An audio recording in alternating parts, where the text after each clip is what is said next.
Max right now. He's been quiet for a while. Maxie, what's going on? You're still there at Bobby and Steve's.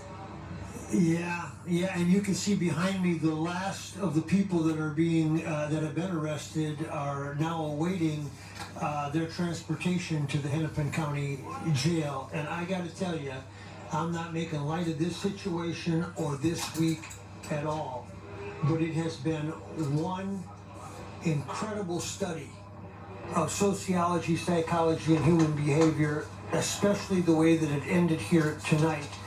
A peaceful protest gets tense. Eventually they close in, there's tear gas and everything else. They arrest people. They were arrested how many hours ago now? 3 hours ago? Mm-hmm.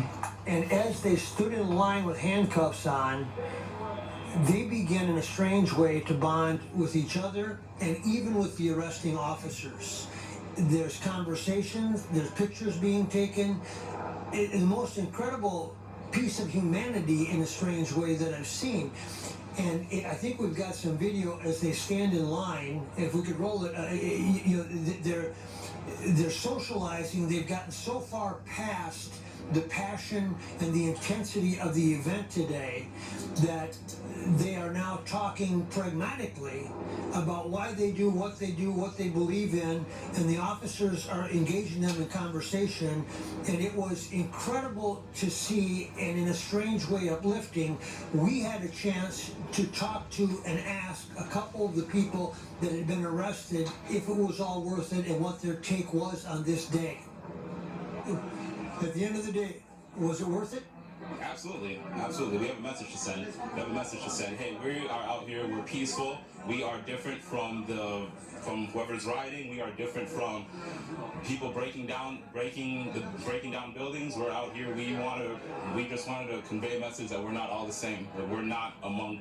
They are them. We are us. When was the point where you said you've accepted the fact that you'll be arrested?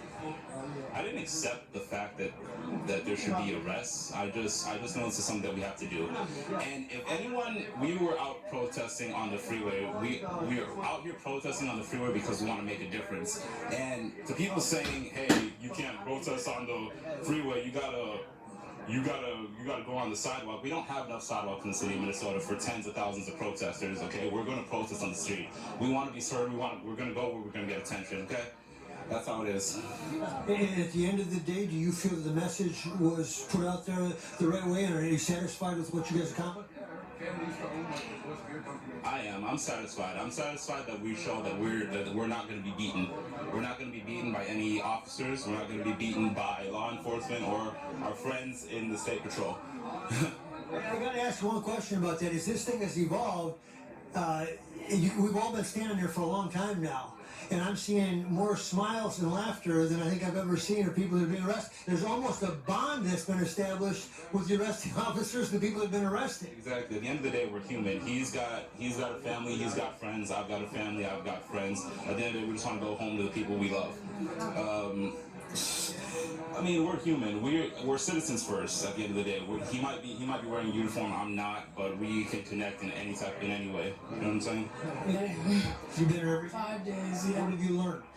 I've learned that every person deserves love from other people. That's what I really have learned, and it's really opened my eyes. Like, I don't have no hate towards these police officers around me. I really don't.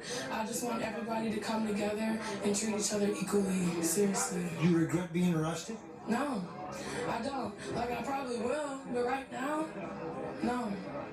And do you feel like you guys sent a message loud and clear? Were you effective in it or not? I think our message was clear at first, and then it ended up being clouded. But at the end, our message is still the same. Black Lives Matter. There you go. And it was strange and surreal as this week has evolved and what we saw today. And now we're seeing the ending of it. But I wanted to bring some of that to you. Both those people from Minnesota, one from Andover, one from Northeast Minneapolis. Because the perspective of that you have on the protesters, when you only see them and don't hear from them, is sometimes can be misconstrued and misconfigured. And to add to that, I have watched for 3 straight days on the front lines as these law enforcement groups both the county sheriffs, the police department, and the state patrol have gathered.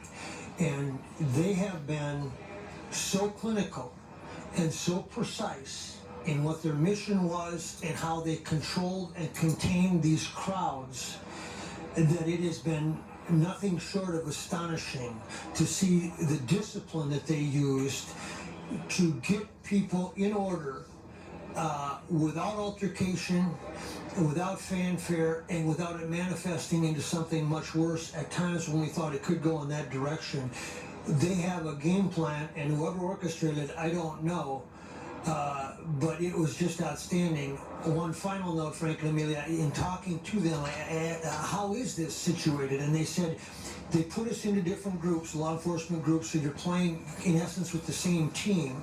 And then we stay in the same places and we're on call, so that when we need to react, we're with the same group and we know exactly where it is that we're going. We're all learning about organization and mission this week, and they have been right on point the last 3 nights since the precinct burned. They have been right on point throughout, and nothing short sometimes of miraculous in their discipline and being able to quell what could be very difficult, intense situations. Yeah, you know what? It is so unfortunate when you hear those two, after you switch to those two, it's unfortunate that you have these bad apples or eggs, as my grandmother would say, that went and, set fires and did all this looting, because you have these people who are, like you said, it's very uplifting to see them. They're peaceful, they have a message, and they're going along with it. And did you see him smiling when he turned to the state trooper? Smirk. Yeah, I mean, they've been talking for a while. Maybe, Max, we need to figure out how to have this conversation around a beer instead of around a set of handcuffs, right? Yeah, I mean, it is so human, and it is so, as they stood together, law enforcement officials, and you can see over here, everybody's had a long day, and this is the way it feels at the end of the long day, as the state patrol here, Bobby and Steve, sits down and has a bottle of water, and as soon as I'm sure the vans are full, they'll return to their quarters, and they're still on high alert throughout. But as I observed, again, the arresting officers and the people that they had arrested, visiting, having articulate, thoughtful conversations, the law enforcement officials recognizing that their perspective and their points, listening to it, it was a back and forth.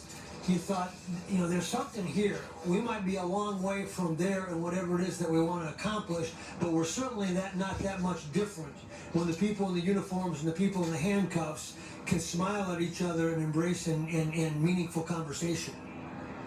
Well, thank you for bringing that to us, because Maxie, I think we all needed to see that. Yeah, any sign of hope after 6 long days is great. So, and we love their conviction too. Yeah. All right. Thank you, Matt.